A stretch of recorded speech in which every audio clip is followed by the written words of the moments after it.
une université qui a ouvert ses portes en 1990 et qui, à ses débuts, portait le nom de l'Université de Saint-Louis. Ce n'est qu'en décembre 1996, pour rendre hommage à un des illustres fils de la ville de Saint-Louis, que l'Université de Saint-Louis a été rebaptisée pour porter le nom de l'Université Gaston Berger de Saint-Louis. L'université a ouvert ses portes avec 4 unités d'enseignement et de recherche, que sont l'UER des lettres et sciences humaines, l'UER des sciences économiques et de gestion, l'UER des sciences juridiques. Ce n'est que plus tard qu'on va passer à l'UFR des sciences juridiques et politiques et l'UER MAI, maths appliquées et informatique. En 2010, avec comme objectif la diversification de l'offre de formation à l'Université Gaston Berger de Saint-Louis, 4 nouvelles UFR ont été ouvertes et l'Institut Polytechnique de Saint-Louis. Il s'agit des UFR des sciences de la santé, l'UFR des sciences agronomiques, d'aquaculture et de technologie alimentaire qui se trouve être l'hôte de cette activité d'aujourd'hui, l'UFR des sciences de l'éducation, de la formation et du sport, l'UFR des civilisations, religions, arts et communication. À travers l'offre de ces 9 unités de formation et de recherche, l'Université Gaston Berger ambitionne de contribuer à la formation des cadres sénégalais, mais aussi internationaux, d'autant plus que dans les effectifs de l'Université Gaston Berger, nous comptons beaucoup d'étudiants étrangers. Mais aussi, parmi nos objectifs et nos missions, figure surtout la recherche-développement et la promotion des cultures africaines.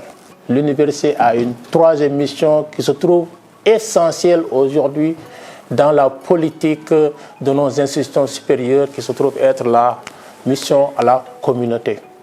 L'université, à travers son incubateur, contribue beaucoup à l'encadrement, à la formation, surtout des femmes productrices, mais aussi à la formation non seulement de nos étudiants en entrepreneuriat et en employabilité, mais d'autres jeunes aussi de la région.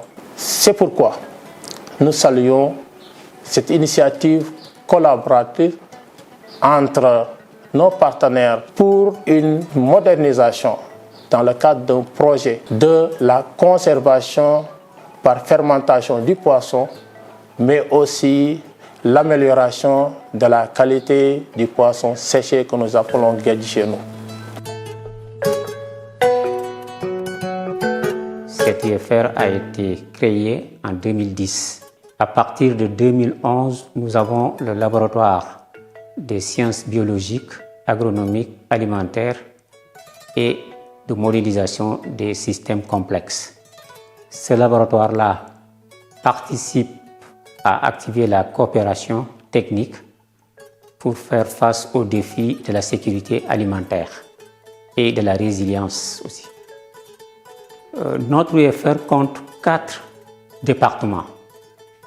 Le département d'aquaculture, le département de production végétale et d'agronomie, le département production animale et élevage et le département des technologies agroalimentaires. Sur le plan des effectifs, nous avons en 2023 683 étudiants avec 26 pairs, c'est-à-dire 26 enseignants-chercheurs et 16 personnels administratifs, techniques et de services qui constituent l'UFR des sciences agronomiques. Et nous formons à tous les niveaux, au niveau DUT, Bac plus 2 en agroécologie, 4 licences au niveau des 4 départements. Et on a 5 masters et bien sûr au niveau doctorat avec l'école doctorale sciences et techniques que nous partageons avec les autres UFR comme l'UFR SAT et l'UFR Santé.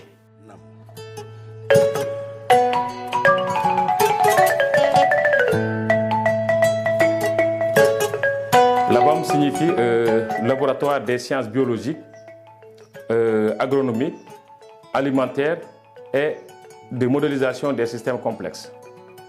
Depuis sa création, ce laboratoire entretient des relations de recherche collaboratives développées avec l'Université Gaston Berger de Saint-Louis, l'Université de Liège et l'Institut de technologie alimentaire ITEA pour développer les biotechnologies alimentaires en collaboration avec maintenant les entreprises. Les axes principaux de la recherche collaborative incluent maintenant la valorisation des plantes à huile essentielles et la valorisation des micro-organismes d'intérêt pour l'alimentation et la nutrition. Et c'est ainsi qu'une plateforme a été aménagée dans la ferme. Au Sénégal, la fermentation traditionnelle du poisson se fait par une fermentation spontanée, utilise donc une quantité importante de sel et le séchage se fait à l'air libre. Ces deux mauvaises pratiques combinées sont responsables de la prolifération donc incontrôlée des bactéries indésirables et l'infestation des produits par les nuisibles. Cette collaboration entre l'Université Gaston Berger de Saint-Louis et ses différents partenaires a abouti à la création d'un centre technique de conservation des aliments par fermentation, initié donc dans le cadre d'une étude pré-commerciale depuis 2022. Les objectifs du projet de partenariat pour le développement durable sont le renforcement des capacités des femmes transformatrices en conservation du poisson par fermentation avec des bactéries protectrices et la mise en place de réseaux de commercialisation qui est appelé à se développer dans le temps. Deux bactéries lactiques productrices de lysine ont la capacité de bien acidifier le poisson et de l'aromatiser, donc tout en empêchant la multiplication des micro-organismes indésirables. Dans le cadre de ce partenariat, les rôles ont été répartis comme suit. Donc Artechno SA nous fournit des formes lyophilisées concentrées des deux ferments à des concentrations de 10 puissance 11 UFC par gramme. L'Université Gaston Berger, à travers son laboratoire de microbiologie alimentaire, produit des formants dilués à 10 puissance 8 qui permettent un ensemencement direct et une utilisation plus facile. La Chambre de commerce et l'Institut de technologie alimentaire ont proposé les 6 GIE qui ont été les premières à adopter la technologie. L'Université de Liège, l'Université Gaston Berger de Saint-Louis et l'Institut de technologie alimentaire se sont partagés les rôles des analyses microbiologiques, physico-chimiques et sensorielles pour évaluer la qualité des produits. L'innovation en conservation du poisson par fermentation se présente comme suit.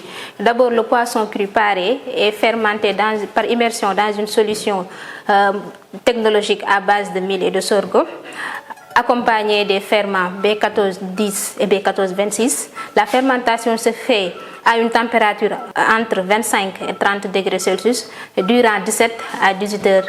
Après la fermentation, les poissons sont salés par une poudre de sel. La salaison est limitée à 3% contre le procédé traditionnel qui se fait entre 10 et 30% de sel.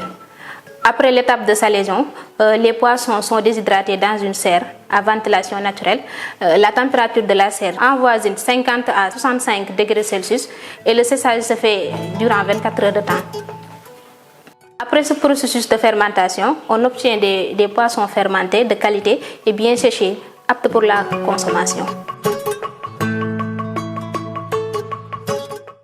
La technologie a été appliquée sur ce type de poissons marins et aquacoles, dont on peut citer le beurre, le feta-feta, la dorade grise, le yes et le pounet. Les poissons qui ont donné les meilleurs résultats sont le yes, le beurre et le feta-feta.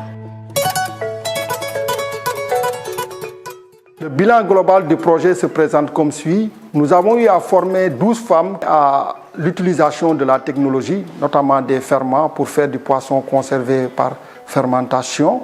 Nous avons appliqué cette technologie à 7 espèces de poissons. Nous avons obtenu un deuxième prix de l'innovation au Togo lors du Salon Savary organisé par l'Agence universitaire de la francophonie. Nous avons demandé un enregistrement de brevet auprès de l'OAPI qui a été subventionné par le ministre de l'Industrie et du Commerce du Sénégal. Nous avons aussi mis en relation donc, les entreprises, les micro-entreprises avec d'autres entreprises commerciales, notamment ProFood. Donc, et nous avons aussi créé une start-up de microbiologie industrielle et biotechnologie qui est appelée à assurer la durabilité du ferment au Sénégal pour développer l'adoption de la technologie.